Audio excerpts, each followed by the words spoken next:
ఇక్కడున్నోళ్ళే కాదు ఆ ఉత్తరప్రదేశ్ నుంచో లేకపోతే ఉత్తర భారతదేశం నుంచో గుజరాత్ నుంచో ఉద్యోగాలు చేయడానికి మన దగ్గరకు వస్తారు. మీరే అభివృద్ధి చేస్తే మీరు ప్రాతినిధ్యం వహిస్తున్న ఉత్తరప్రదేశ్లో ఎందుకు ఉద్యోగాలు వస్తలేవు? మనోళ్ళు అక్కడికి ఎందుకు పోతలేరు?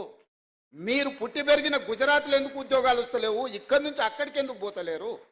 దక్షిణ భారతదేశంలో తమిళనాడు కావచ్చు, తెలంగాణ కావచ్చు, కర్ణాటక కావచ్చు, ఈ 3 రాష్ట్రాలు, చెన్నై కావచ్చు, హైదరాబాద్ కావచ్చు, బెంగళూరు కావచ్చు, ఈరోజు మన దక్షిణాది రాష్ట్రాలకు సంబంధించిన వాళ్ళే కాదు, ఉత్తరాది రాష్ట్రాలకు సంబంధించిన వాళ్ళు కూడా ఉద్యోగ ఉపాధి అవకాశాల కోసం మన దగ్గరికే వస్తారు కదా.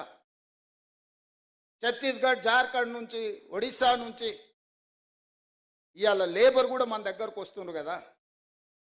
అభివృద్ధి మేం సాధించినట్ట, అభివృద్ధి మీరు చేసినట్ట అని నేను అడగదలుచుకున్న వారిని. అభివృద్ధికి చిరునామా మన ప్రాంతాలు, కష్టానికి మారు పేరు మనం. మార్కెటింగ్ రకరకాల వాళ్ళు చేసుకుంటారు, వాళ్ళకి మార్కెటింగ్ చేసుకునే తెలివితేటలని చేసుకుంటారు. కష్టం చేసేదే మనకు తెలుసు.